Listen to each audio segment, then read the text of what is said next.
मन कहीं और, शरीर कहीं और, तो आपका शरीर तो काम करेगा और मन काम नहीं करेगा। तो आप केवल शरीर की क्रिया करेंगे, योग नहीं करेंगे। इसीलिए मैंने बार बार आपको कहा कि आप देखिए, केवल ये भी करवाया तो आप देखिए कि कहाँ कहाँ आपकी उंगलियों पर प्रेशर आ रहा है। आप देखिए कि आपकी कोहनी मजबूत हो रही है। आप देखिए, ये मन का जुड़ाव है शरीर के साथ, जिसे हम योग कहते हैं।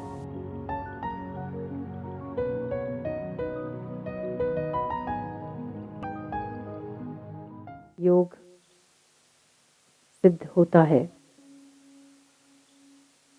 उसे मन के साथ जोड़ने से। यदि आप मन उसमें नहीं जोड़ पाते हैं तो आपको निद्रा आना बहुत स्वाभाविक है, क्योंकि इसमें मन शांत हो जाता है और शांत में मन में नींद बहुत जल्दी आती है। क्यों? क्योंकि या तो शरीर को आराम नहीं मिला, या हमारा मन इस स्थिति के लिए तैयार नहीं है अभी तक। योग श्रेष्ठ पुरुषों को साधा जाता है। तमस प्रवृत्ति के लोग शांत होते ही निद्रा में लीन हो जाते। रजस प्रवृत्ति के लोग शांत होते ही विचारों में चले जाते।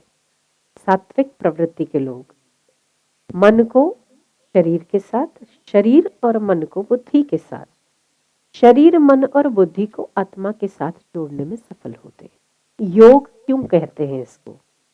एक को दूसरे में मिलाना योग है ना। सिंपल योग का एक डेफिनेशन अगर पूछा जाए तो योग मतलब एक चीज को दूसरे में मिलाना योग है। शरीर स्थूल है, मन इसके साथ जुड़ जाता है, तो ये शरीर और मन का योग है। आप जो कुछ कर रहे हैं, मैंने इसमें आपको मन लगवाया कि आप उसे देखो, कहाँ तनाव हो रहा है, कहाँ खिंचाव हो रहा है, उसे आप देखो। अगर आप देखोगे नहीं तो मन कहीं और भटक रहा है और आप ये कर रहे हो। योग नहीं हो, जो आप कर रहे हो वहां आपका मन नहीं है। जो कुछ आप कर रहे हो वहां आपका मन होना चाहिए। तो ये शरीर और मन का योग है। जब आप मन को वहां ले जाते तो आप एक छोटे से छोटा व्यायाम भी करते, छोटे से छोटे प्राणायाम या छोटे से छोटे आसन भी करते। अगर आप मन को उसकी स्थिति से, एक एक स्थिति शरीर की जो बन रही है उसमें यदि आप मन की आंखों से देखने का अभ्यास करते हैं तो आपके वो शरीर के हर मूवमेंट्स को जो देख रहा है मन, वो ज्यादा प्रभावी और ज्यादा रिजल्ट्स देने वाला होता है। मन कहीं और, शरीर कहीं और, तो आपका शरीर तो काम करेगा और मन काम नहीं करेगा। तो आप केवल शरीर की क्रिया करेंगे, योग नहीं करेंगे। केवल क्रिया हो रही है, मन कहीं और जा रहा है। इसीलिए मैंने बार बार आपको कहा कि आप देखिए, केवल ये भी करवाया तो आप देखिए कि कहाँ कहाँ आपकी उंगलियों पर प्रेशर आ रहा है। आप देखिए कि आपकी कोहनी मजबूत हो रही है। आप देखिए, ये मन का जुड़ाव है शरीर के साथ, जिसे हम योग कहते हैं। शरीर मन शरीर के साथ जुड़ जाए, शरीर और मन बुद्धि के साथ जुड़ जाए। बुद्धि देखेगी नहीं तो मन को पता ही नहीं चलेगा कि क्या परिवर्तन हो रहा है। जो उंगलियों पर प्रेशर आया तो मन ने देखा, पर उसमें क्या मूवमेंट्स हो रही है और कहाँ उसका प्रेशर आ रहा है। रिवर्स, आप जब ऐसे प्रेशर करते तो कंधे पर खिंचाव आता है, वो बुद्धि देख रही है। उसमें जो परिवर्तन हो रहा है बुद्धि देख रही है।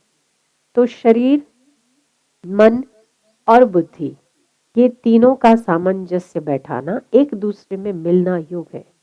और इन तीनों को मिलकर आत्मा में स्थिर होना, शांत होना, ये आत्मयोग है। तो योग के बिना न शरीर स्वस्थ हो सकता है, न मन प्रसन्न हो सकता है। ज्ञान योग और कर्म योग, ये भी योग है। इसे साधना ही आत्म उन्नति का मार्ग है। तो आप अपने घर में अपने शरीर मन बुद्धि की एकता के लिए योग साधने के लिए पौने घंटे से 1 घंटे तक दे सकते हैं। अगर इसका अभ्यास किया जाए तो जो लोग तमस प्रवृत्ति के लोग हैं, जो केवल बैठते से ही सोने लगते हैं। जैसे तो कि मैंने ये कहा हो कि आप बैठो और सो जाओ, बहुत अच्छे से निद्रा लो आप।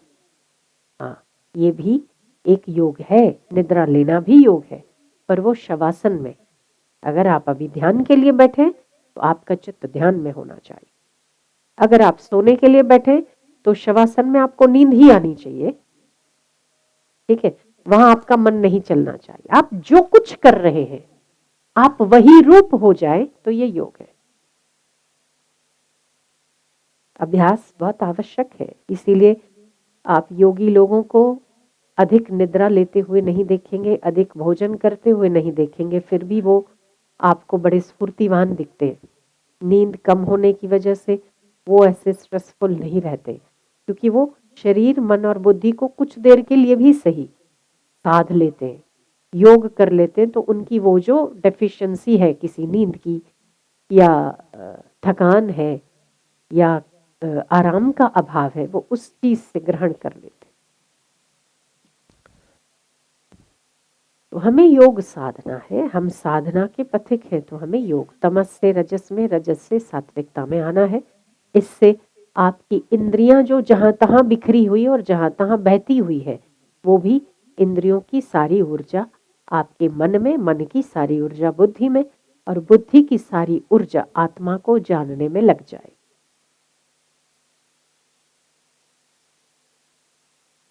तो हमें अभ्यास के द्वारा ये संभव है।